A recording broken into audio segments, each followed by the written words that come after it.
13వ అధ్యాయం సంఖ్యాకాండం 1వ వచనం మనం చదువుకున్నాం. ఏమనంటే, దేవాది దేవుడు కానాను దేశం వాళ్ళకి ఇవ్వడానికి వాగ్దానం చేసి వారిని ఐగుప్తు దేశం నుండి రప్పించున్నాడు. ఇక ఆ దేశాన్ని స్వతంత్రించుకునే సమయం వచ్చినప్పుడు మీరు వెళ్ళండి, ఆ దేశం వేగు చూసి రండి, గోత్రానికి ఒక మనిషి చొప్పున 12 మందిని ఆయన ఎంచుకోమని మోషేకి చెప్పాడు. అలాగే 12 గోత్రములు, లేవి గోత్రం కాదు, లేవి గోత్రం తప్పించి మన యోసేపు గోత్రాన్ని 2 గోత్రములుగా చేశారు. ఒకటి మనస్సే గోత్రమని, ఆ తర్వాత ఎఫ్రాయిము గోత్రమని లెక్కించారు. అలాగే 12 గోత్రాలైనవి. ఇలాగా వేగు చూడండి అని అన్నారు. ఈ 12 మంది ప్రధానుల్లో నూను కుమారుడైన యెహోషువ అన్నాడు, ఎఫ్రాయిము గోత్రానికి సంబంధించిన వారు. అలాగే యోధా గోత్రానికి సంబంధించిన యెఫున్నె కుమారుడైన కాలేబు కూడా ఉన్నారు. వీళ్ళని వేగు చూసి రండి అని అంటే, నేను చెప్పానుగా, చూసి రమ్మంటే కాల్చి వచ్చిన ఈ ప్రధానులు చేసిన పొరపాట్ల వల్ల అక్కడున్న జనాంగం అంతా కూడా కానాను దేశం వెళ్లకుండా అక్కడే ఆ అరణ్యములోనే గతించే పరిస్థితి వచ్చింది. వాళ్ళు చేసిన పొరపాట్ల వల్ల ఇజ్రాయేలు ప్రజలందరూ కూడా నష్టపోయే పరిస్థితి వచ్చింది. హల్లెలూయా. అక్కడ ఆ వేగు చూసిన వారు 12 మంది చేసిన పొరపాట్లు చాలా పెద్ద పొరపాట్లు. వాళ్ళు చేసిన పొరపాట్ల వల్ల తర్వాత మనం చూస్తే ఆ ప్రధానులందరూ కూడా తెగుళ్ళు చేత చనిపోయారని రాయబడుతుంది. ఆ వెళ్ళిన ఎవరైతే కానాను దేశం వెళ్ళిన ప్రధానులు ఉన్నారో, యెహోషువ, కాలేబు తప్ప మిగతా వాళ్ళందరూ కూడా తెగుళ్ళు చేత చనిపోయారు. నీ వల్ల సంఘానికి మేలు జరగకపోయినా పర్వాలేదు, కానీ నీ వల్ల సంఘానికి మాత్రం కీడు జరగకుండా చూసుకో. హల్లెలూయా. కొంతమంది చాలా సంఘం కోసం ఆలోచించరు, సేవకుడు కోసం ఆలోచించరు. నోటికి ఎంత వస్తుంది మాట్లాడుకుంటూ వెళ్ళిపోతారు. సంఘానికి ఏమాత్రం కూడా కీడు జరగకుండా నీ వల్ల జాగ్రత్తగా చూసుకోవాలి. మేలు జరగకపోయినా పర్లేదు, కీడు మాత్రం చేసే విధంగా నువ్వు ఉండొద్దు. స్తోత్రం చెబుదాం. వ్యక్తిగత ప్రయోజనం కన్నా సంఘ ప్రయోజనమే ఎక్కువ ప్రాముఖ్యతగా మనం ఎంచుకోవాలి. వింటున్నారా? వ్యక్తిగత ప్రయోజనం కన్నా సంఘ ప్రయోజనమే మనం ఎక్కువ ప్రాముఖ్యతగా ఎంచుకోవాలి. బిడ్డలారా, వాళ్ళు చేసిన పొరపాట్లు ఎలాంటివేనంటే, వారు ఆ దేశానికి వెళ్ళి మంచి చెడ్డలు చూడంటే వాళ్ళు చెడును మాత్రమే చూసి ఉన్నారు. ఒక దేశంలో మంచి ఉంటుంది, చెడు ఉంటుంది. ఒక కుటుంబంలో మంచి ఉంటుంది, చెడు ఉంటుంది. ఓ జీవితంలో మంచి ఉంటుంది, చెడు ఉంటుంది. చెడును మాత్రమే చూసేటువంటి పరిస్థితి మనకు ఉండకూడదు. హల్లెలూయా. రాత్రి మీతో మాట్లాడి ఉన్నాను ఈ విషయాలు. ఆ తర్వాత ఆ ప్రధానులు చేసిన 2వ పొరపాటు ఏమిటంటే, వాళ్ళు చెప్తారు, ఆ జనులు మనకంటే బలవంతులు అని చెప్తారు. వాళ్ళు ఆ జనులను చూస్తున్నారు తప్ప ఆ జనుల కంటే బలవంతుడైన దేవుణ్ణి చూడట్లే. దావీదు అట్లా చేయలే. దావీదు ఈ గొల్యాతును దగ్గరికి వెళ్ళేటప్పుడు యుద్ధము యెహోవాదే అని చెప్పి వెళ్ళి జయించి వచ్చాడు. స్తోత్రం చెప్దాం. కాబట్టి మనము కూడా సమస్య ఎంత పెద్దదైనా దేవుణ్ణే చూడాలి తప్ప సమస్యను కానీ ఎదుటున్న పరిస్థితిని కానీ చూసేటువంటి పరిస్థితి రాకూడదు. 3వదిగా ఆ ప్రధానులు చేసిన పొరపాటు ఏమిటంటే, చూడండి 32వ వచనంలో, వారు తాము సంచరించి చూచిన దేశమును గూర్చి ఇశ్రాయేలీయులతో చెడ్డ సమాచారం చెప్పి, మేము సంచరించి చూచిన దేశము తన నివాసులను భక్షించు దేశం, దానిలో మాకు కనబడిన జనులందరూ ఉన్నత దేహులు. ఇక్కడ వాళ్ళు చేసిన 3వ పొరపాటు ఏమిటంటే, వాళ్ళు వెళ్ళి ప్రజలకి చెడ్డ సమాచారం చెప్పారట. ఆమేన్. వింటున్నారా? మొదటిదిగా చెడును చూశారు, మంచిని పక్కన పెట్టారు. 2వది దేవుణ్ణి వదిలేసి వారికి భయపడడం ప్రారంభించారు. 3వదిగా చెడ్డ సమాచారం వ్యాపింపజేశారు. చెడ్డ సమాచారం బైబిల్లో రాయబడుతుంది, ఈవిల్ రిపోర్ట్ అని ఒక తర్జుమాలో రాయబడ్డది. మరొక తర్జుమాలో మనం చూస్తే బ్యాడ్ రిపోర్ట్ ఇచ్చారు వాళ్ళు, బ్యాడ్ రిపోర్ట్ ఇచ్చారు వాళ్ళు అని బైబిల్ తర్జుమాలో రాయబడి ఉన్నది. Praise the Lord. వినండి, వాళ్ళు ఇచ్చిన చెడ్డ సమాచారం ఎంతలా వ్యాపించిందంటే ఇజ్రాయేల్ ప్రజలందరూ రొమ్ములు కొట్టుకుంటూ మోషే మీద తిరుగుబాటు చేయడానికి, దేవుడి మీద తిరుగుబాటు చేయడానికి, యాజకుడైన అహరోను మీద తిరుగుబాటు చేయడానికి కారణమయ్యాయి. హల్లెలూయా. వారిచ్చిన చెడ్డ సమాచారాన్ని బట్టి వారు ముందుకు వెళ్లకుండా వెనక్కి చూసేటువంటి పరిస్థితి వాళ్ళకు కలిగింది. వాళ్ళు ఏం చేశారు? చెడ్డ సమాచారం ఇచ్చారు. నాయకుడు ఏం చేయాలి? నాయకుడు ప్రజల్ని ముందుకు నడిపించుటకు మంచి విషయాలు ముందు పెట్టాలి. అబ్రహాముడు దేవుడు పిలిచినప్పుడు దేవుడు అంటాడు, కనాను దేశం స్వతంత్రించుకో, నిన్ను అక్కడ దీవిస్తాను, నీ పిల్లల్ని దీవిస్తాను. ఇలాగా ఒక అద్భుతమైన నిరీక్షణ ఇచ్చాడు. అందువలన అబ్రహాము ముందుకు సాగిపోయాడు. మోషే ఒక అద్భుతమైన నిరీక్షణ ఇచ్చాడు, ముందుకు సాగిపోయారు. ఇలాగా ప్రధానులు చేయవలసిన పని ఏమిటి అని అంటే ఒక మంచి రిపోర్టు వారికి ఇవ్వాలి. దేవుని యొక్క ఉద్దేశాలు నెరవేర్చబడ్డానికి ప్రజలందరికీ ఓ మంచి ఉద్దేశాలు చెప్పేటట్టుగా ఉండాలి. కానీ ఉన్నదానికి రెండు కలిపి లేనిదాన్ని ఇంకొక ముచ్చటించి చెప్పి ప్రజల్ని పోనేటువంటి అపోహలకులోనికి తీసుకువెళ్ళకూడదు. ప్రధానులు, పెద్దలనేవారు, పెద్ద మనుషులు అనేవారు, నాయకులు అనేవారు ఇంట్లోనైనా బయటైనా సరే ఎలా ఉండాలి అని అంటే ఓ మంచిని చెప్పు. చూడండి, బాగా వినండి, మంచి ఎక్కువగా వ్యాపిస్తుందా, చెడు ఎక్కువగా వ్యాపిస్తుందా? అదేదో చెప్తారు సామెత, మంచి ఇక్కడ ఉంటే చెడు అంతా లోకమంతా తిరిగి వచ్చేస్తుందట, అంత స్పీడ్గా వ్యాపిస్తుందట. ఎందుకనంటే ఇది ఒక మనిషికి ఒక రక్తంలో ఉన్న గుణం ఏమిటో కానీ ఏదైనా చెడు చెప్పినప్పుడు ఉన్నంత ఉత్సాహం మంచి చెప్పుట్లో ఉండదు. చెడు చెప్పుట్లో ఉన్నంత ఆసక్తి మంచి చెప్పుట్లో ఉండదు. ఎవరైనా కొంచెం చెడుగా ఉన్నారనుకో, వాళ్ళ కోసం ఎంత గుసగుసలాడతారో, వాళ్ళ కోసం ఎన్ని మీటింగ్లు పెడతారో, హల్లెలూయా, వాళ్ళ కోసం ఎన్ని విధాలుగా చెప్పుకుంటారు. వాళ్ళు ఇట్లా అంటే అట్లా అంటే, అదే ఆ వ్యక్తి మంచి అంటే మనకెందుకు? ఆ వ్యక్తిలో ఉన్న మంచి మాట్లాడం కదా, అక్కడున్న మంచి మాట్లాడం కదా, అక్కడున్న చెడు ఏదైనా చిన్న పొరపాటు అయితే మాత్రం ఇక దాన్ని కొంతమంది మనసు ఎలా ఉంటుందంటే ఏదైనా ఒక విషయం లోపల ఉంచుకున్నారనుకో వాళ్ళకి నిద్ర పెట్టదు, ఊపిరి కూడా పీల్చుకోలేరు. చెప్పేయాలి. అది ముందు వెనకాల ఆలోచించుకోకుండా విస్తరించడం వాళ్ళకు ఒక అలవాటు. Praise the Lord. Hallelujah. So ఈ ప్రధానులు చేసిన పొరపాటు ఏమిటంటే చెడ్డ సమాచారాన్ని ఇచ్చారు. రాంగ్ రిపోర్ట్, లేదా బ్యాడ్ రిపోర్ట్, ఈవిల్ రిపోర్ట్.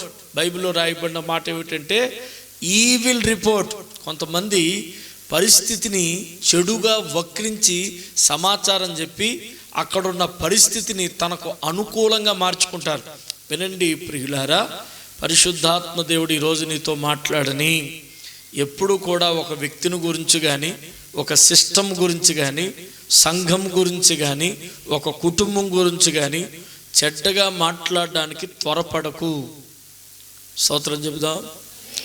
చెడు ఉండొచ్చు, లేకపోతే అక్క పక్కన పెట్టు. మంచి మాట్లాడడానికి ముందుకురా. అది వాళ్ళకి ఆశీర్వాదం, నీకు ఆశీర్వాదం. ఒక వ్యక్తిని గూర్చి చెడు జరిగి ఉండొచ్చు, అయి ఉండొచ్చు, కానీ దాన్ని నువ్వు వ్యాపింప చేయడానికి మాత్రం త్వరపడకు. దానివల్ల ఎంతోమంది నష్టపోయే పరిస్థితి వస్తుంది. దానివల్ల ఎంతోమంది బాధపడే పరిస్థితి వస్తుంది. నీ వల్ల అయినంత మట్టుకు మంచిని వ్యాపింపచేయి, చెడును వ్యాపించడానికి కాస్త దూరంగా ఉండు. Praise the Lord. మీరు ఒక విషయం గమనించాలి. యేసు ప్రభులు వారు ఈ లోకంలో ఉన్నప్పుడు సువార్త ప్రకటించడానికి ధ్యేయం కలిగి ముందుకు వెళ్ళిన సందర్భాలు అవి. 30 సంవత్సరాల వయసు ఉన్నప్పుడు సువార్త ప్రకటించారు. అవిర్మార్మంగా ఆయన సువార్త చేసుకుంటూ వెళ్ళిపోయారు. ఆ సమయంలో ఆయన సువార్తకు వ్యతిరేకంగా కొంతమంది నిలబడ్డారు. శాస్త్రులు, పరిసయ్యులు, సద్దూకయ్యులు. వీళ్ళ పని ఏమిటి? అసలు శాస్త్రులు, పరిసయ్యులు, సద్దూకయ్యుల పని ఏమిటంటే యేసు ప్రభువులు ఎక్కడ తప్పు వెతుకుదామా, ఏ పాయింట్ని బట్టి యేసు ప్రభుని పట్టుకుందామా అని అలా కూర్చుంటారు. స్తోత్రం చెబుదాం.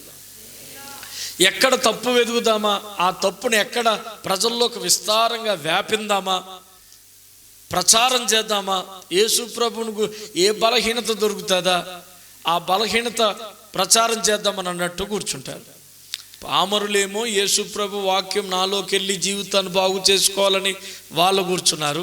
అందుకే దేవుడు అన్నాడు, పతితులు ఎందరో బాగుపడ్డారు కానీ జ్ఞానులు అన్నవారు కూలబడ్డారని ప్రభువు చెప్పాడు. మేము పాపులము, యేసయ్య వాక్యం కావాలి అని అనుకున్నవారు కొంతమంది మనసు ఏమిటంటే కొంతమంది జీవితం ఏమిటంటే ఎప్పుడు చూసినా చెడును చూద్దాం, చెడుని ప్రచారం చేద్దాం. చివరికి యేసు ప్రభు ఒక మాట అన్నాడు.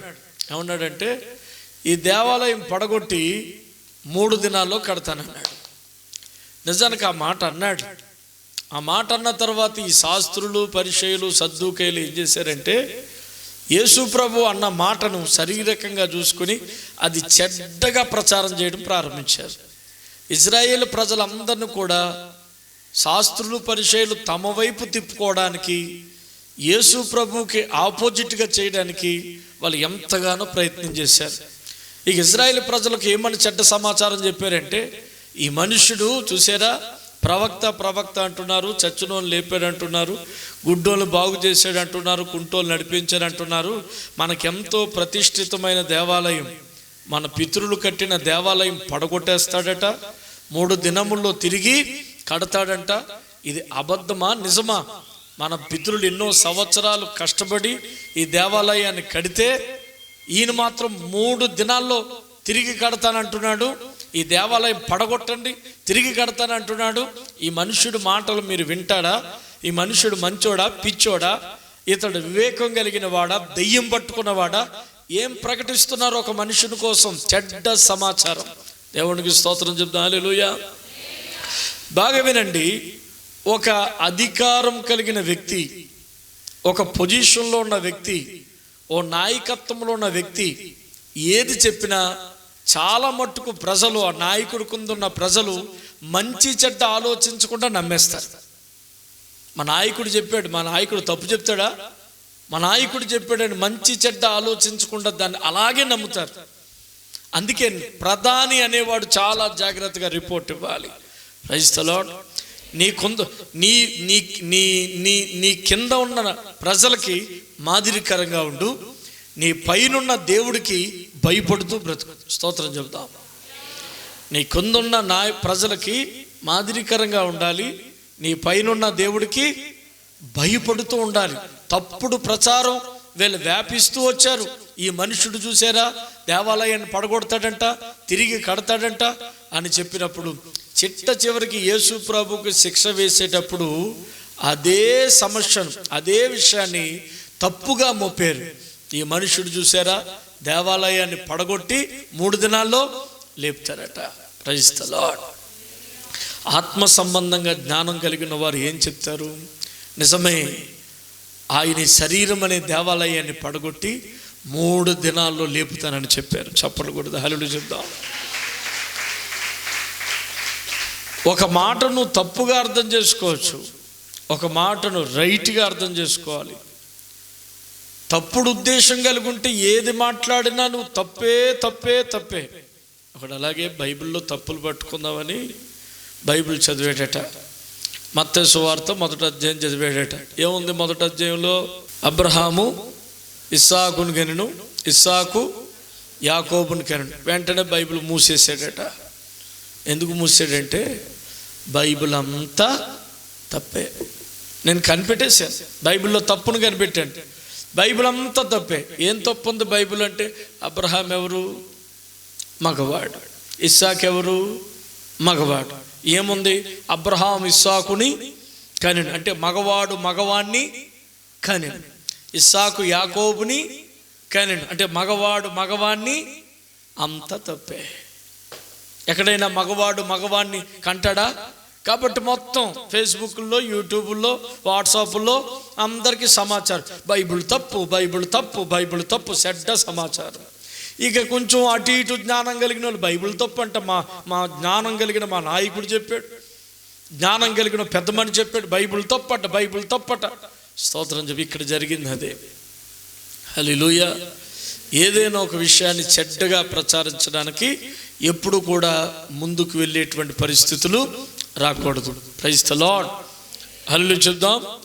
4వ పొరపాటును గురించి మనం చదువుకుందాం. చూడండి, సంఖ్యాకాండం 13వ అధ్యాయం 33వ వచనం చూద్దాం. సంఖ్యాకాండం 13వ అధ్యాయం 33వ వచనం. అక్కడ నెఫీనీయులు సంబంధులైన అనాకు వంశపు నెఫీలీని చూచితిమి, మా దృష్టికి మేము మిడతల వలె ఉంటిమి, వారి దృష్టికి అట్లే ఉంటిమి. ప్రధానులు చేసిన పొరపాట్లో 4వది ఏమిటంటే, వాళ్ళు నెఫీల్ని చూసినప్పుడు వాళ్ళు ఎత్తును చూశారు, వారు చేతులను చూశారు, వారు కండలను చూశారు, వారు ఖడ్గలను చూసినప్పుడు వారి దృష్టికి, అనగా ఈ ప్రధానులు తమ్మును తాము ఏమని ఎంచుకుంటున్నారంటే, మేము చాలా చిన్నవారు, మిడతల వంటి వారు, వారి ఎదుట నిలబడ్డకైనను అర్హత లేని వాళ్ళు, యోగ్యత లేని వాళ్ళు, శక్తి లేని వాళ్ళు, బలము లేని వాళ్ళు, వాళ్ళ దగ్గరికి వెళ్తే కాళ్ళతో తొక్కేస్తారు, చేతితో నలిపేస్తారు. తమను తాము ఎలా పోల్చుకుంటున్నారు? చాలా తక్కువగా పోల్చుకుంటున్నారు. తమ్ముడు తాము ఎలా పోల్చుకుంటున్నారు? అసలు ఎన్నిక లేని వారుగా, బలము లేని వారుగా పోల్చుకుంటున్నారు. దేవునికి స్తోత్రం చెప్పండి. హల్లెలూయా. బిడ్డలారా, ఒక మనుష్యుడు ఎప్పుడు కూడా దేవుని ఎదుట తగ్గించుకోవాలి. లోకంలో దేవుని ప్రజలుగా మనల్ని మనం నిలబెట్టుకోవాలి. ఆమేన్. లోకంలో మనల్ని మనం చిన్న చూపు చూసి బతకూడదు. దేవుని ఎదుట మనం తగ్గించుకోవాలి. మనం ఎంతటి వారమైన దేవుని ఎదుట దావీదు వలె, నేను పురుగు వంటి వాడిని, నేను మిన్నల్లిని, ఎందుకు పనికిరాని వాడిని దావీదు అన్నాడు. దేవుని ఎదుట తగ్గించుకోవాలి. లోకానికి వెళ్ళినప్పుడు దేవుని యొక్క బిడ్డలుగా ఒక బలమైన వారముగా మనం నిలబడాలి. ప్రధానులు చేసిన పొరపాటు ఏమిటంటే, వారి ఎదుట మేము ఎలా కనబడ్డామంటే మిడతల వలె కనబడ్డాం. మా దృష్టికి మేము మిడతల వలె ఉన్నాం. వాళ్ళ దృష్టి కూడా అలాగే ఉన్నాం. వాళ్ళ దృష్టికి ఎలా ఉన్నారు పక్కన పెట్టు. ప్రతివాడు పక్కవాడిని చిన్న చూపుగానే చూస్తాడు, అది పక్కన పెట్టు. మరి నీకు నువ్వే ఎదుటివారి ఎదుట సమాజంలో నువ్వు ఎలాగ నిన్ను ఎంచుకుంటున్నావంటే, నేను ఒక ఎందుకు పనికిరాని వాడిని, సమాజంలో నేను నిలబడడానికి యోగ్యత లేని వాడిని, మిడత వంటి వాడిని, బలహీనుణ్ణి అని నువ్వు ఎంచుకుంటే అక్కడే సైతానుడు నిన్ను సగం జయించినట్టు. నువ్వు వెళ్ళవలసిన పోరాటంలో అక్కడే నువ్వు ఓడిపోయే పరిస్థితి వస్తుంది. దేవుని బిడ్డ బాగా వినండి. ఒక క్రైస్తవుడు దేవుని ఎదుట శక్తి పొంది తన్ను తాను ఒక యోగ్యమైన వ్యక్తిగా నిలబెట్టుకోవాలి. దేవుడు ఏమన్నాడు తెలుసా?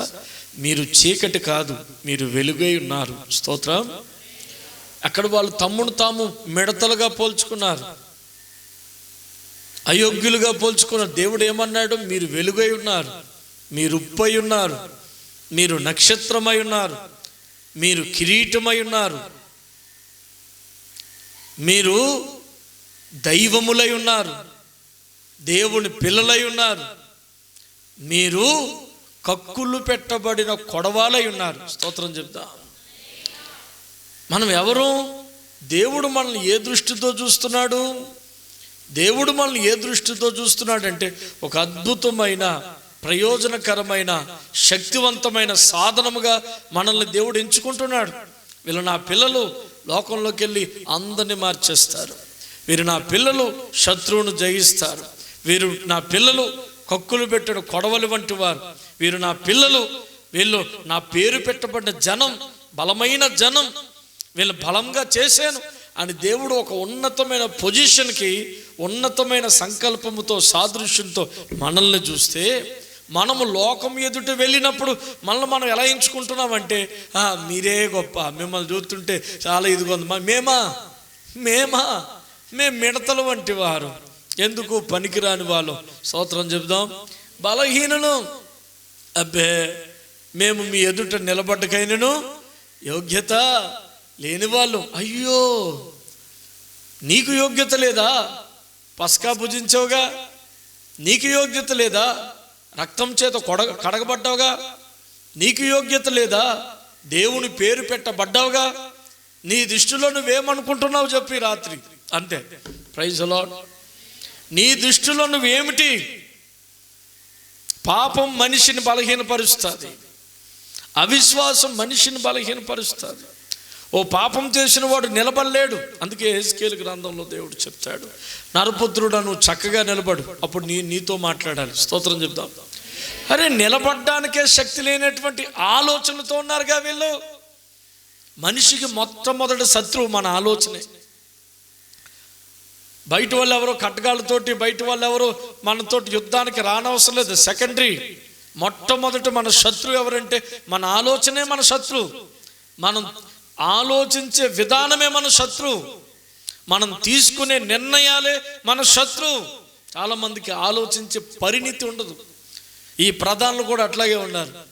మరి ఐగుప్తులు ఏం తిన్నారో, ఐగుప్తులు ఏమి చదివారో, ఎలా పెరిగారో తెలియదు, కానీ వెళ్ళి చూసిరండి అంటే వాళ్ళు అంటున్నారు, అయ్యో వాళ్ళ ఎదుట మేము నిలబడినప్పుడు మేము మిడతల వంటి వారిమి, వాళ్ళ దృష్టి కూడా మేము అలాగే కనబడుతున్నాం.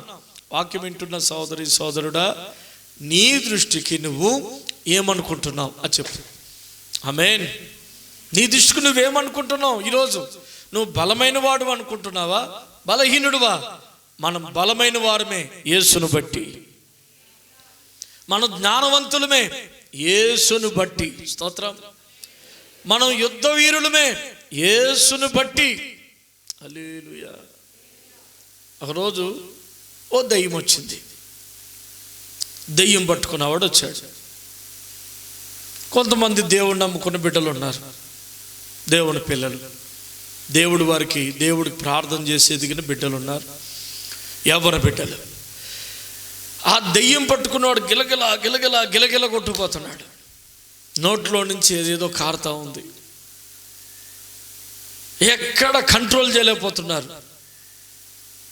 చాలా భయంకరమైన పరిస్థితి.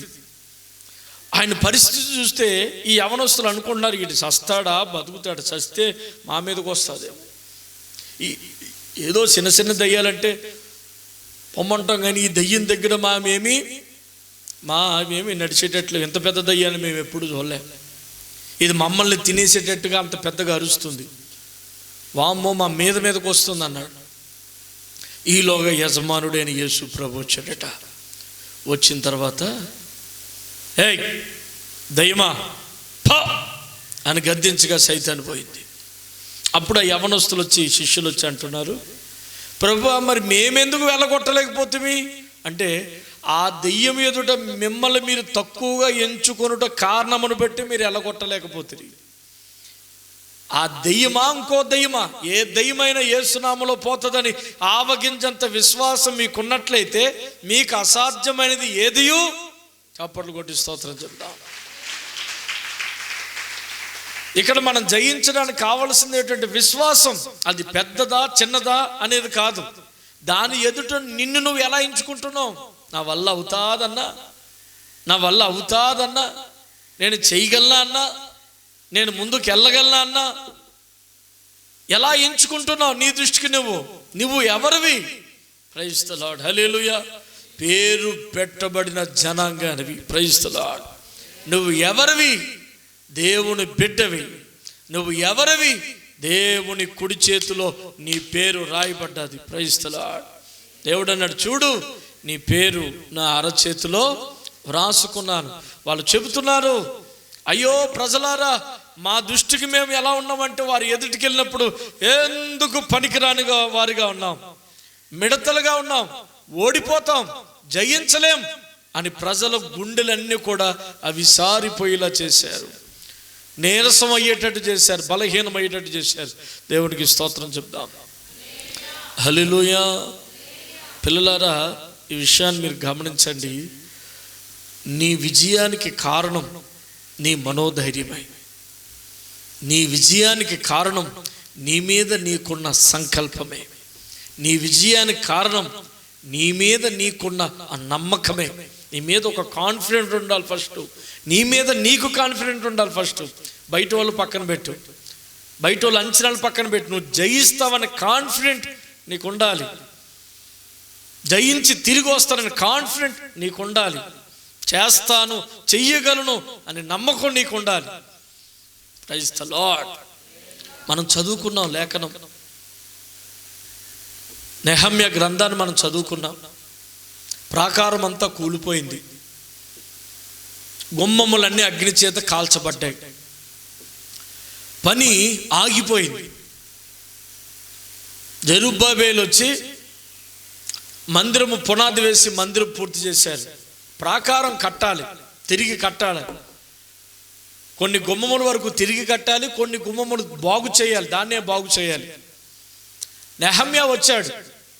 నెహమ్యా వచ్చి ఆ ప్రాకారాన్ని కట్టడానికి, పని ప్రారంభించడానికి ముందుకెళ్ళాడు. దేవునికి స్తోత్రం చెప్దాం. హల్లెలూయా. ముందుకు వెళుతున్న ఆ సందర్భంలో అక్కడ ఇద్దరున్నారు, టోబియా, సన్బల్లటు. వారు వచ్చి ఏమంటున్నారంటే, ఓహో మీరు ఈ ప్రాకారాన్ని కడతారా?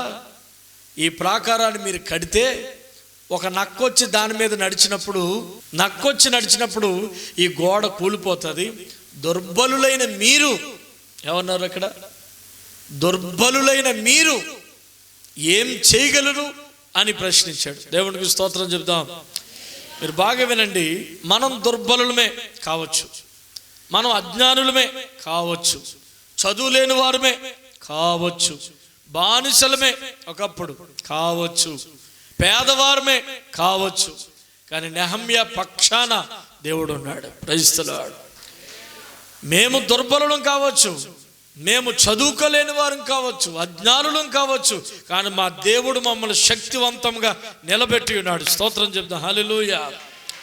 లోకంలో గనులైన వారిని సిగ్గుపరచడానికి ఘనహీనుని, జ్ఞానులైన వారిని సిగ్గుపరచడానికి అజ్ఞానుని, పేరు పొందిన వారిని సిగ్గుపరచడానికి అసలు పేరే లేని వారిని దేవుడు ఎంచుకుని తన నామం పేరిట నిలబెడుతున్నాడు. Praise the lord. ఒక గొప్ప వారిని తీసుకొచ్చి ఆయన నిలబెడతలేదు, ఒక అనామకుని తీసుకొచ్చి ఆయన నిలబెట్టి అనేక మంది ఎదుట సాక్షార్థమై ఆయన వాడుకుని తన నామానికి మహిమ తెచ్చుకుంటున్నారు. స్తోత్రం చెబుదాం. హల్లెలూయా. నెహమ్యా అంటున్నాడు, మేము దుర్బలులమే. మీ దృష్టికి మేము ఎలా కనబడుతున్నాం? దుర్బలులం కనబడుతున్నాం. మీ దృష్టికి మేము ఎలా కనబడుతున్నాం? అజ్ఞానులుగా కనబడుతున్నాం. మీ దృష్టికి మేము ఎలా కనబడుతున్నాం?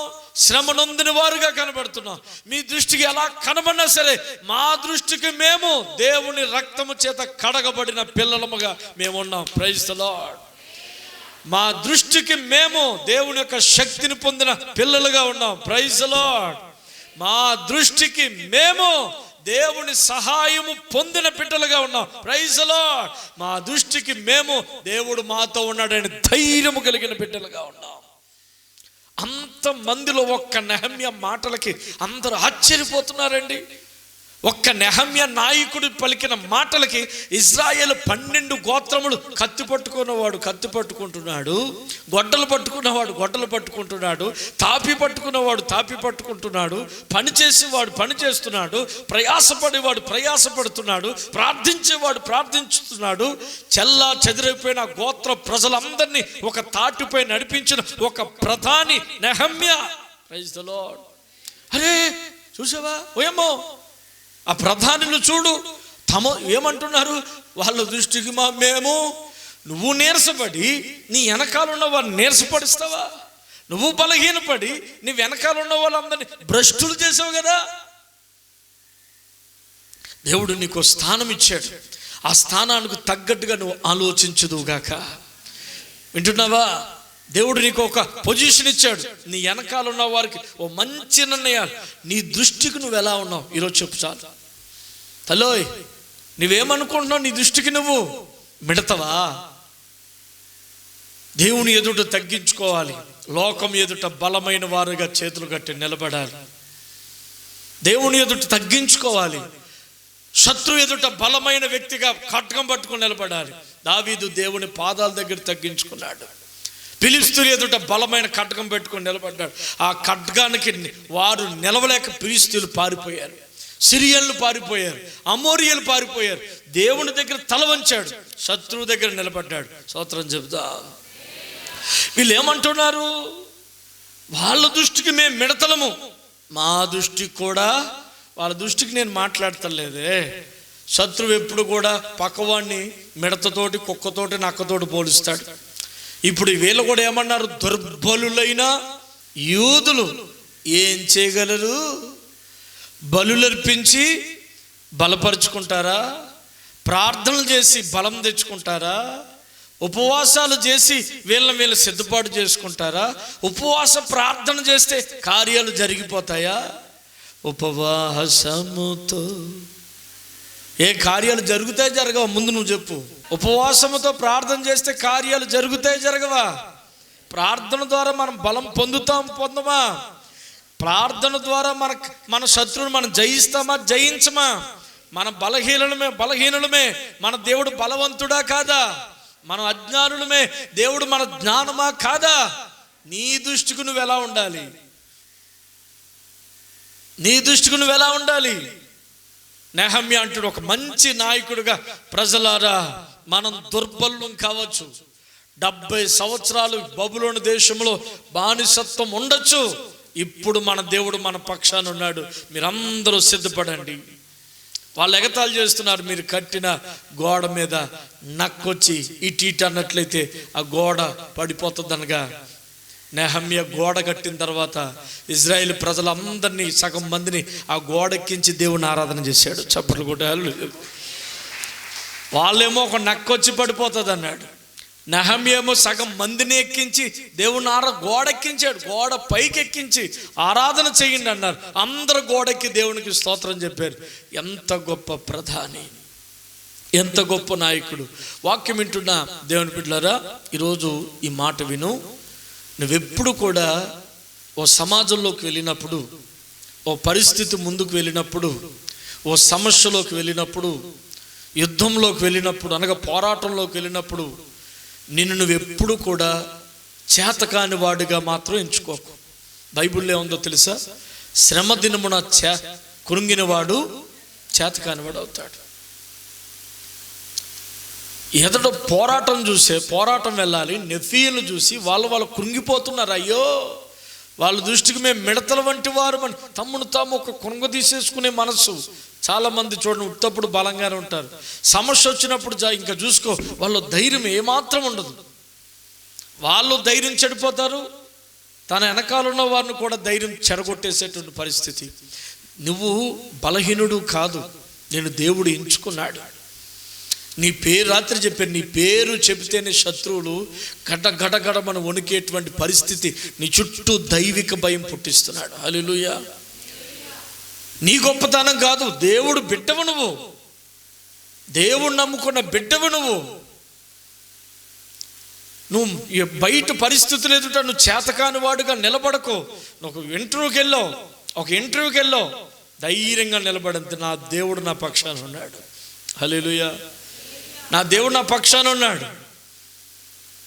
ఏదైనా కార్యక్రమానికి వెళ్ళావు, ధైర్యంగా వెళ్ళు. నిన్ను నువ్వు తగ్గించేసుకుని, నిన్ను నీరసపడిసేసుకుని, నిన్ను హీనపరిచేసుకుని, బలహీనపడిపోయి ఓడిపోయికి రాకు.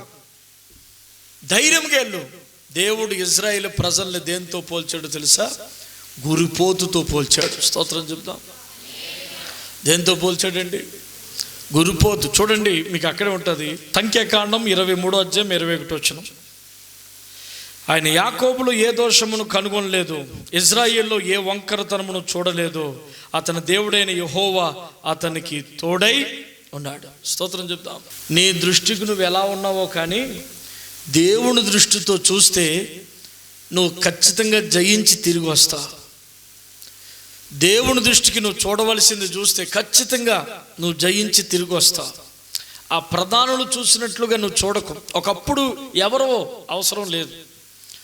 ఇప్పుడు నువ్వు ఎర్ర సముద్రం దాటావు, పస్కా భుజించావు, మన్నా తింటున్నావు, దేవుని వాగ్దానంలో ఉంటున్నావు, వారసత్వమైన బిడ్డవి.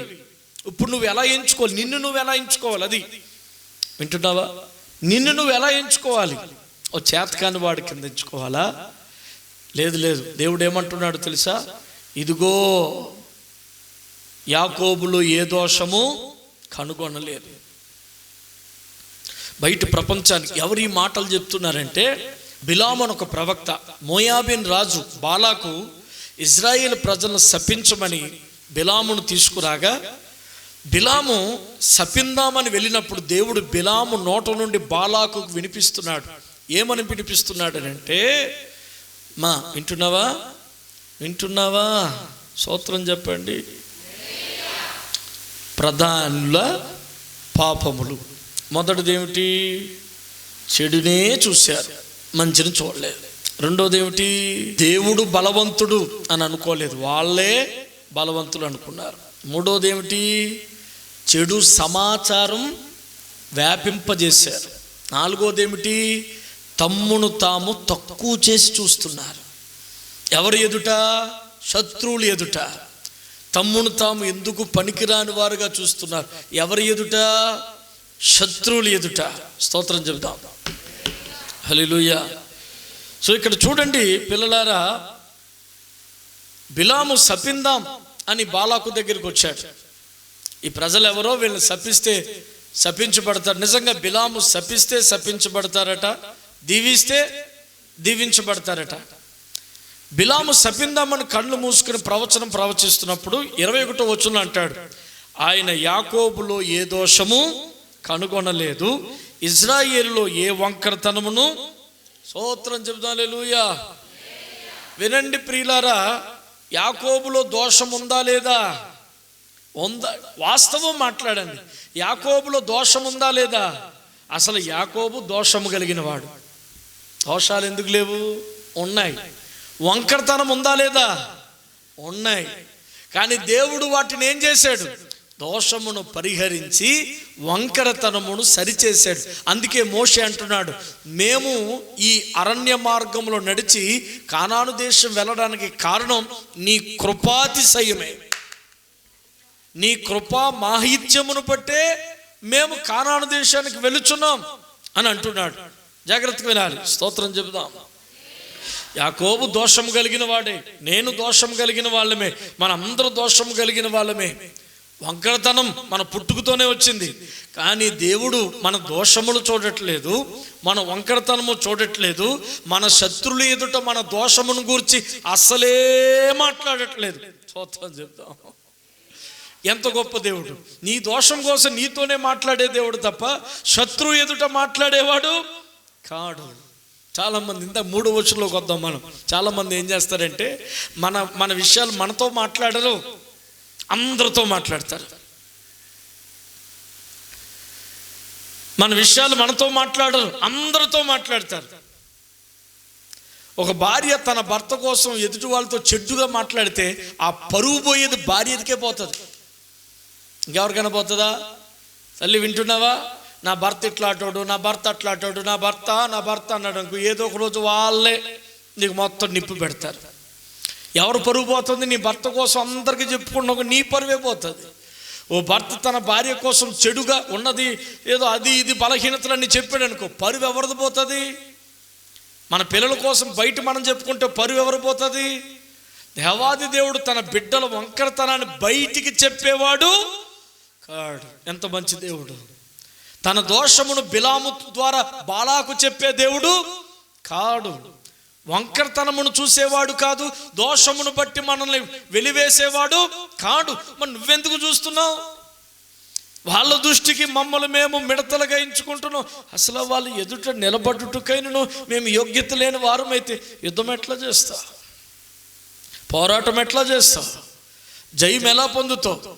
చాలామంది ఆత్మీయంగా మానసికంగా కృంగిపోయి ఉన్నారు. మేమేమి చేయలేమనేటువంటి తాత్పర్యములో ఉన్నారు. మేము ముందుకెళ్ళలేం అనేటువంటి తాత్పర్యములో ఉన్నారు. మేమేం చేసిన ఫెయిల్, ఏం ప్రారంభించలేం, అసలు బతకాలా వద్దా అనేటువంటి నిర్ణయాల్లో ఉన్నారు. వాళ్ళు తమ్మును తాము చిన్నగా చూసుకుని చేతకాని వారుగా ఎంచుకొని ఓడిపోయే పరిస్థితిలో ఉన్నారు. ఈ రాత్రి ప్రభు నీతో మాట్లాడుతున్నాడు. నువ్వు చూసే వాటిని దేవుడు చూడట్లే. దేవుడు చూసే దృష్టితోటి నువ్వు చూచుదువుగాక. దేవుడు ఏ దృష్టితో చూస్తున్నాడు? బిలాము ద్వారా పలికిస్తున్నాడు. యాకోబులో ఏ దోషము లేదు, ఇజ్రాయేలులో ఏ వంకరతనము చూడలేదు. అతని దేవుడైన యెహోవా. 21వ వచనం చదువుతున్నారా? సంఖ్యాకాండం 23వ అధ్యాయము 21వ వచనంలో ఉన్నాను ఇప్పుడు నేను. తీసుకున్నావా? రాజు యొక్క జయధ్వని వారిలో ఉన్నది. దేవుడు ఐగుప్తులో నుండి వారిని రప్పించను. గురుపోతు వంటి వేగము వారి కలదు. దేవుడు దేంతో పోల్చాడండి? ఇజ్రాయేలీల్ని గురుపోతుతో పోల్చాడు. రాజు యొక్క జయధ్వని వారిలో చూస్తున్నాడు. వీరిని ఎంత గొప్పగా దేవుడు ఎంచుకుంటే ఇజ్రాయేలు ప్రజలు వాళ్ళ దగ్గరికి వచ్చి తన ప్రధానులు ప్రజలతో అంటున్నారు, మేము మా దృష్టికి మేము మిడతల్లా ఉన్నా, దేవుడి దృష్టికి ఎలా ఉన్నాం? కక్కులు పెట్టిన కొడవలుగా ఉన్నా. దేవుని దృష్టికి ఎలా ఉన్నాం? వేగము కలిగిన గురుపోతు వేగం ఎలా ఉంటుంది తెలుసా? దాని కళ్ళు మూసి కళ్ళు తెరిచినప్పుడు వచ్చి పొడిచేస్తుంది. అది అంత వేగం, దాన్ని ఎవరు ఆపలేరు, దాని వేగాన్ని ఎవరు తట్టుకోలేరు. దాని వేగం అలాంటిది. దేవుడు దాంతో పోలిస్తే నువ్వేంది? ముందుకెళ్దామా వెనక్కెళ్దామా, ముందుకెళ్దామా వెనక్కెళ్దామా? ఇజ్రాయేల్ ప్రజలారా మనం నిలబడతామా సత్తామా, బతుకుతామా సత్తామా? నువ్వు బలహీనపడి ఇజ్రాయేల్ ప్రజలందరినీ భ్రష్టులు చేసి వాళ్ళు ఎవ్వరు కూడా కానాను రాజ్యం వెళ్లకుండా చేసావు కదయ్యా. నువ్వు చేసిన మాటలను బట్టి, నువ్వు చెప్పిన మాటలను బట్టి ఇజ్రాయేల్ ప్రజలందరూ ఎలా ఏడ్చారో రేపు చెప్తాను మీకు నేను. ఆ ప్రజలందరూ కూడా ఎలా తప్పిపోయారో రేపు చెప్తాను. ఈరోజు ఆ ప్రధానులు చేసిన పొరపాట్లు మీరు ఎవరు చేయకండి, ఎవరు కూడా చేయకండి. మంచిని చూడండి, చెడును పక్కన పెట్టండి. దేవుణ్ణి చూడండి, వారి బలాన్ని చూడకండి. చెడ్డ సమాచారం కలిగిన వాళ్ళందరికీ చెప్పుకుంటూ పోకండి. నీ దృష్టికి నీవు ఒక గురుపోతులా నేను నువ్వు పోల్చుకో. వెలుగుగా, జ్యోతిగా, దైవములుగా నేను నువ్వు పోల్చుకో. దేవుడి మాటలు దీవించును గాక.